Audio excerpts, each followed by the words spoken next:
Assalamualaikum warahmatullahi wabarakatuh. Selamat pagi teman-teman semua dan dosen yang saya hormati. Semoga kita semua dalam keadaan sehat dan jangan lupa bahagia. Perkenalkan, nama saya Marcella Zalianti Has dari jurusan Ilmu Pemerintahan. Dalam presentasi kali ini saya akan membahas tentang virus yang dapat menyebabkan kematian. Virus apakah itu? Pada akhir tahun 2019 dan pada Juni tahun 2021, dunia menghadapi krisis kesehatan dan krisis ekonomi yang terjadi akibat COVID-19. COVID-19 pertama kali terdeteksi di Cina, tepatnya di pasar basah di kota Wuhan, menyebabkan lebih dari 178 juta kasus yang dikonfirmasi dan 3,9 juta kematian. Virus corona atau COVID-19 adalah penyakit menular yang dapat menyebabkan kematian. Gejala yang ditimbulkan ketika terkena COVID-19, gejala yang ditimbulkan mulai dari gejala umum seperti demam, batuk, kelelahan, dan kehilangan rasa atau bau, dan gejala sedikit tidak umum seperti sakit tenggorokan, sesak kepala, nyeri diare, ruam pada kulit, perubahan warna pada jari tangan atau jari kaki, dan mata merah. Dan ada gejala serius seperti kesulitan bernapas, kesulitan berbicara, bergerak, atau nyeri dada. Orang dengan gejala ringan bisa karantina mandiri di rumah, dan orang yang mengalami gejala serius harus mendapatkan perawatan di rumah sakit. Virus dapat menyebar dari mulut, hidung orang yang terinfeksi melalui batuk, bersin, berbicara, bernyanyi, dan tertular saat menghirup udara mengandung virus jika berada di dekat orang yang sudah terinfeksi COVID-19.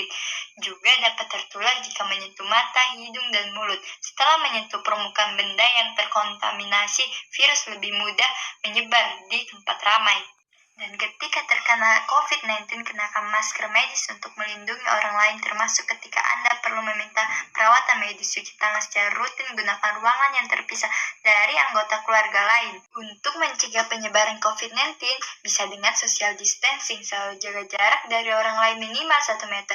Kenakan masker di ruangan publik, sebaiknya pilih ruangan terbuka dan berventilasi baik. Cuci tangan secara rutin, gunakan sabun dan air atau hand sanitizer. Ikuti vaksin ketika giliran Anda dan ikuti panduan setempat terkait vaksin. Dampak yang ditimbulkan dari COVID-19, salah satu dampak tersebut berupa krisis ekonomi yang dialami pedagang kaki lima. Akibat dari COVID-19, pedagang kaki lima dilarang berjualan karena dapat meningkatkan penyebaran virus corona, dan banyak pekerja yang di PHK. Sekolah pun harus dilakukan dengan pembelajaran jarak jauh atau dari rumah melalui handphone. Tidak hanya sekolah, kerja pun harus dilakukan dengan jarak jauh, yaitu dengan menggunakan handphone atau laptop. Harapan saya, dengan saya membuat presentasi, kita semua jadi tahu cara untuk mencegah penyebaran virus corona atau COVID-19.